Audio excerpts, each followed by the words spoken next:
नमस्कार. कधी असा विचार मनात आलाय की या विश्वाचं सगळ्यात मोठं गहन रहस्य फक्त 2 ओळींमध्ये दडलेलं असू शकतं.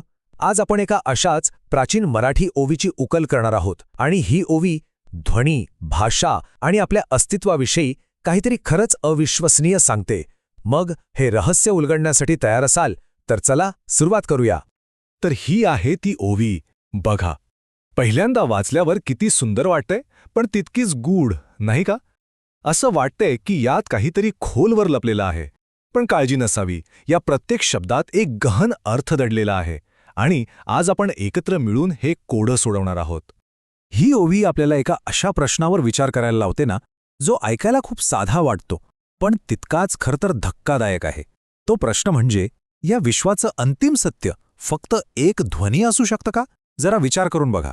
संपूर्ण अस्तित्व, प्रत्येक गोष्ट फक्त एका कंपनातून, एका व्हायब्रेशनमधून निर्माण झाली असेल. कसं वाटतं हे ऐकून? आता या प्रश्नाच्या मुळाशी जायचं असेल ना, तर आपल्याला आधी एक विलक्षण कल्पना समजून घ्यावी लागेल. एक अशी संकल्पना जी म्हणते की शब्द म्हणजे फक्त बोलण्याचं साधन नाहीये, तर तेच अंतिम सत्य आहे. आपल्या भारतीय तत्वज्ञानात या अद्भुत संकल्पनेला एक नाव आहे, शब्दब्रह्म. याचा अर्थ काय? तर हे संपूर्ण विश्व जर आपण अगदी मुळाशी जाऊन पाहिलं तर एक दैवी कंपन किंवा एक नाद आहे. म्हणजे विचार करा, झाडं, डोंगर, तारे, अगदी सगळं काही एकाच मूळ ध्वनीतून जन्माला आलाय. हे खरं तर वास्तवाकडे बघण्याचे 2 पूर्णपणे वेगळे दृष्टिकोन आहेत. बघा, आपण सहसा जगाकडे कसं पाहतो, एक भौतिक गोष्ट म्हणून जी अणू आणि कणांनी बनलेली आहे. पण ही शब्दब्रह्माची कल्पना आपल्याला एका वेगळ्याच दुनियेत घेऊन जाते. एक अशी दुनिया जी कंपनं, तरंग आणि एका प्रकारच्या वैश्विक चेतनेवर आधारित आहे. मटेरियल नाही तर व्हायब्रेशनल. ठीक आहे, आता ही मूळ कल्पना थोडीफार लक्षात आली असेल. मग आता त्या आपल्या गूढ ओवीकडे परत जायला हरकत नाही. आता आपण काय करणार आहोत, तर तिचा प्रत्येक शब्द एक एक करून उघडून पाहणार आहोत आणि त्यात दडलेला अर्थ शोधून काढणार आहोत. तर ओवीची सुरुवात होते हे शब्दब्रह्म अशेष या शब्दांनी. आता या पहिल्याच ओळीत अशेष नावाचा एक शब्द आहे आणि तो खूप खूप महत्वाचा आहे. बघूया का? याचा अर्थ होतो, हे संपूर्ण शब्दब्रह्म आहे. बघा, अशेष म्हणजे काय? तर ज्यात काहीही बाकी नाहीये, जे स्वतःमध्येच परिपूर्ण आहे, कंप्लीट आहे. म्हणजे हे एखादं अर्धवट राहिलेलं संगीत नाही, तर ही एक सर्वव्यापी संपूर्ण सिम्फनी आहे, ज्यात एकही सूर कमी नाही.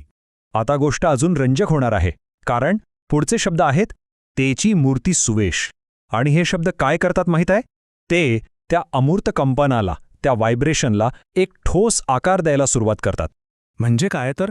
आणि तेच एक सुंदर रूप आहे. आता विचार करा, हे जे शब्दब्रह्म आहे ते केवळ एक जाणवणारी ऊर्जा नाहीये, तर त्याला एक सुंदर सुबक असं रूप आहे. एक अशी मूर्ती आहे जी जणू काही पाहता येऊ शकते. तर ठीक आहे, या शब्दब्रह्माला एक सुंदर रूप आहे हे तर कळलं. पण मग प्रश्न असा येतो की हे रूप बनले तरी कशाचं? याचंच उत्तर ओवीच्या पुढच्या ओळीत दडलेलं आहे. दुसऱ्या ओळीत शब्द येतात, तेथवर्ण वपू निर्दोष. आणि हेच शब्द त्या सुंदर रूपाच्या रहस्याची किल्ली आहेत असं म्हणायला हरकत नाही. यातला वर्ण वपू हा शब्द बघा. याचा अर्थ आहे अक्षरांनी बनलेलं शरीर. ही कल्पनाच किती अद्भुत आहे. म्हणजे विचार करा, त्या दैवी रूपाचं शरीर दुसरं तिसरं कशानेही नाही, तर अक्षरांनी बनलं आहे, आपल्या भाषेतील लेटर्सनी. ही प्रक्रिया आपण अशी समजू शकतो. बघा, वर्ण म्हणजे काय? तर मूळ ध्वनी किंवा अक्षर. मग जेव्हा ही अक्षरं एकत्र येतात तेव्हा त्यांचं वपू म्हणजे एक शरीर, एक फॉर्म तयार होतो. आणि हे शरीर कसं आहे? तर निर्दोष आहे, म्हणजे परफेक्ट, ज्यात कोणतीही चूक किंवा उणीव नाही. आणि आता आपण येतो ओवीच्या शेवटच्या भागाकडे, मिरवत असे. हे शब्द त्या स्थिर मूर्तीमध्ये जणू काही प्राण फुंकतात. याचा अर्थ होतो, ते पूर्ण दिमाखात तळपत आहे.